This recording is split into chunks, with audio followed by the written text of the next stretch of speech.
Hi everyone, this is Mrs. Kirk signing in again, going over a second day of our ellipse unit. We're going to be writing the equation of an ellipse given the parts.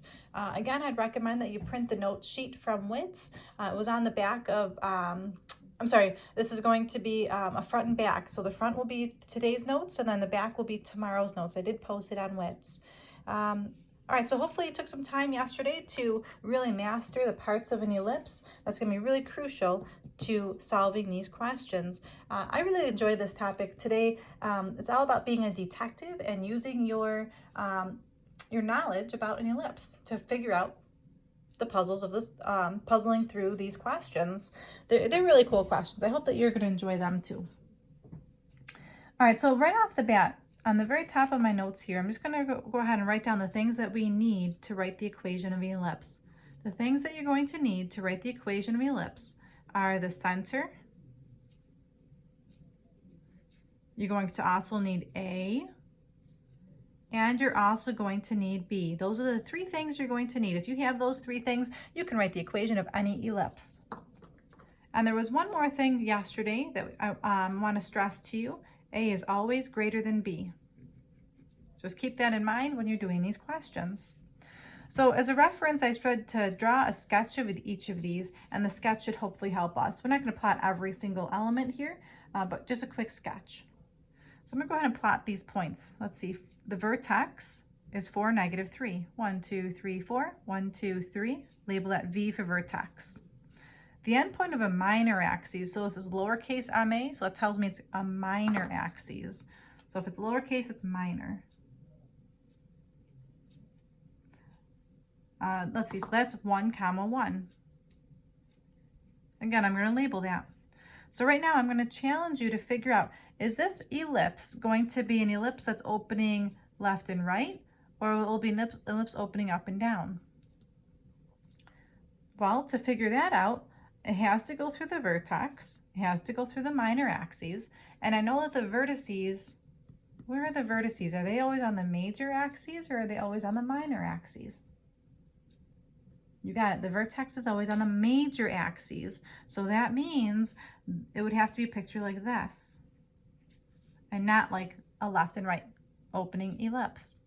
So what does that mean? That means that my ellipse is going to open more up and down like this. And again, this is just a rough sketch. I'm not plotting very much. And I can figure out what the center is. The center would be where these two meet, right here. So let's see, that would be the point 4, 1. So I've got my center, A. How do I figure out A again? So I'm just going to write down some notes here on the side here. A is the distance from the center to the vertex. And B is the distance from the center to the minor axes. Okay, so now how can I figure some of this out? Well, let's see. I'm going to go ahead and start by filling in my skeleton equation. It's going to be x something squared, a y with something squared. There's going to be a fraction, there's going to be a plus in the middle, and it's going to always equal 1. Every one of my problems will start like this. And now I just fill in the things I know. Let's see. So in the parentheses, those are going to be your center. Well, I know the center. We figured it out up here. So I'm going to write down -4, you negate it, and then -1. So I got those numbers because those were from the center. Now, I'm not too concerned about which is A and which is B at this point. The way I like to think about it is I just count how many spaces the graph went horizontally and how many spaces the graph went vertically. So in this horizontal distance, how many spaces did that move? 1, 2, 3. So if it's going horizontally 3, that's going to go underneath my x value. But you have to square it. So let's see, what is 3 squared? You got it, that's going to be 9. And then for the y distance, I'm going to count vertically how many units this traveled. 1, 2, 3, 4. My y distance is 4. So underneath y, I'm going to go ahead and put in 4 squared. You got it, 16. That's all we need to do in these questions. Of course, you know me, I always start with a nice light question and then I pick up the difficulty. So let's see what we think about this next one. I'm going to plot these points. Let's see, -7, 2. Label that V for vertex. 1, 2, label that V for vertex. And 0, 2, label that F for focus. All right, so based on this, you're going to be challenging yourself to figure out, is the graph opening left and right, or is the graph opening up and down? Well, I know that the vertices are always on the major axes. In this question, the vertices are left and right of each other, so it's definitely got to be a graph like this one. So I know it's going to open left and right. So let's see here. What else do we know? Can you figure out the center? Maybe pause the video and see if you can figure out what the center is. I'm going to find it by just counting the midpoint. Using my fingers here, and there's my center. That's the coordinate -3, 2. So let's see, I wrote that down here. That's my coordinate -3, 2. What other information do I know? Well, I know the distance between my center and my focus. Wait a second, that tells me something. Going back over here, C is the distance from the center to the focus. These are like my side notes for today, my little cheat sheet. All right, so between the center and the focus, I can count how many spaces that is. 1, 2, 3 spaces. So that tells me that C is 3. I also know what A is. A is the distance, according to this, from the center to the vertex. So if I count between the center and the vertex, that's 1, 2, 3, 4 spaces. So I know A is 4. Well, how can I figure out what B is? You got it. There was that Pythagorean theorem from yesterday. A squared equals B squared plus C squared. We're plugging in what I know. 4 squared is equal to B squared plus 3 squared. So that's 16 is equal to B squared plus 9. So what does that leave me with? 7 is equal to B squared. You could square root it, but I'm going to need B squared anyways in my denominator, so I'm not even going to bother square rooting it. Now I've got all my information that I need. Let's fill in our skeleton. I've got x something squared over something plus y something squared over something is equal to 1. Now would be a good time to perhaps pause the video and see if you can fill in the missing pieces. I'm going to continue on. This is the center. I'm going to negate these numbers, so this becomes x plus 3 and y minus 2. To figure out the x distance, I'm going horizontally, and I already have that distance here was 4. 4 squared is 16. To figure out the value underneath y, or that vertical distance, that's going back over here. That's the square root of 7. Well, like I said, b squared is just 7, so I'll fill this in with 7. Did you guys get it right? I hope so. You're a smart group. Okay, if you need to pause the video and copy this down, go ahead, but I'm going to go on to questions 3 and 4 now. Okay, my number 3, I'm going to start by plotting this.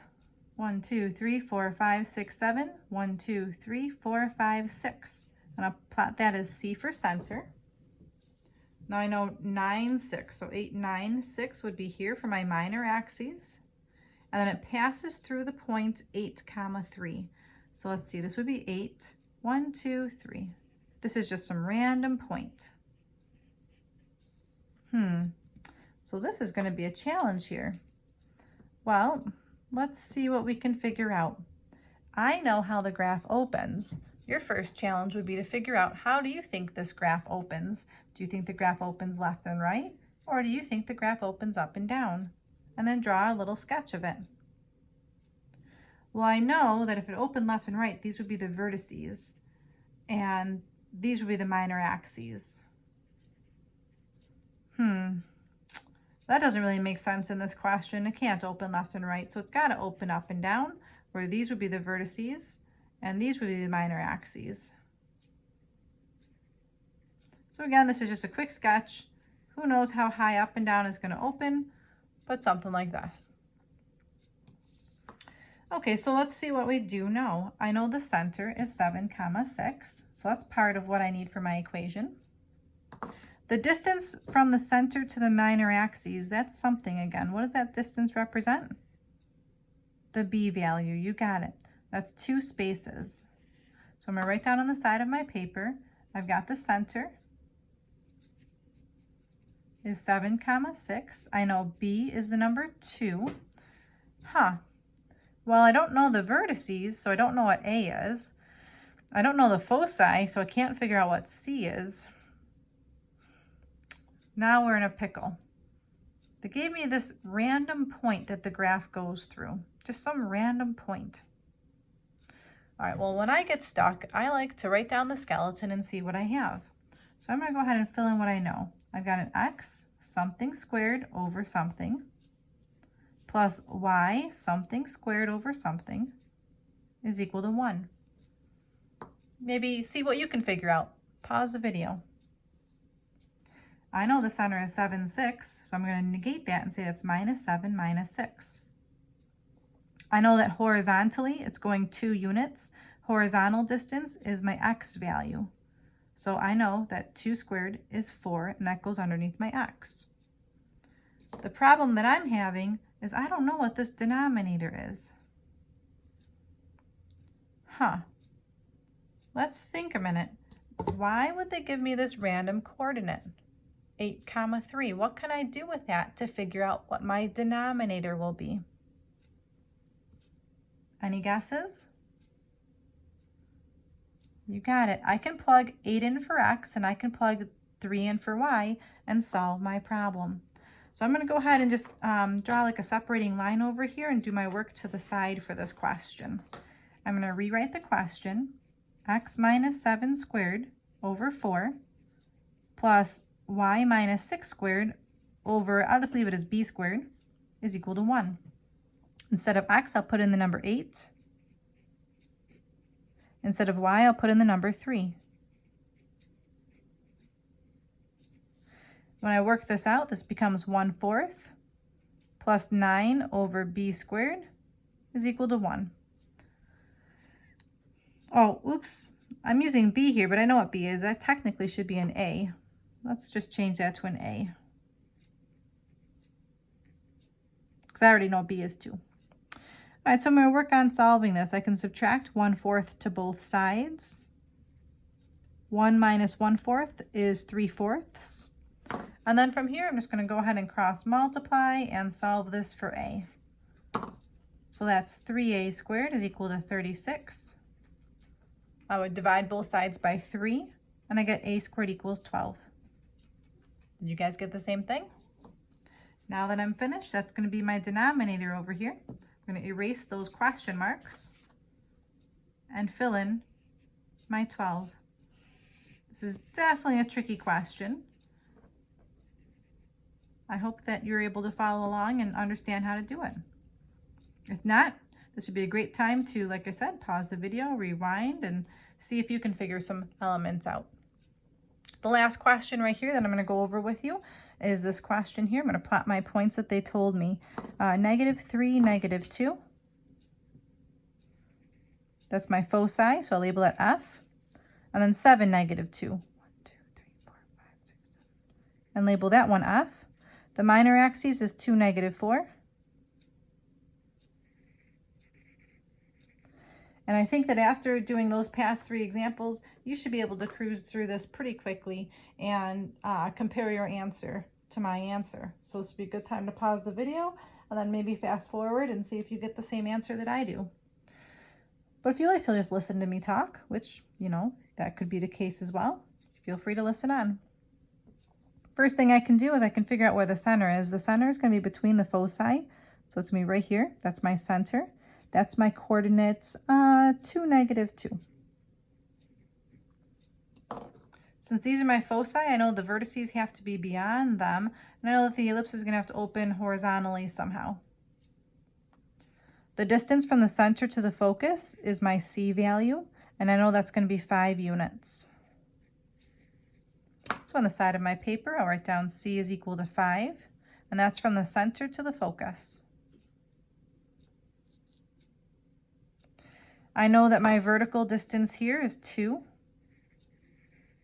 and that's the minor axes, so that's my B value. B is 2, and that's the distance from the center to the minor axes.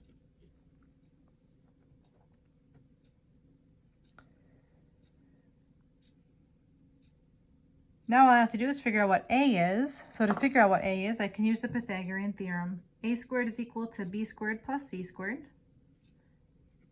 A squared is equal to 2 squared plus 5 squared.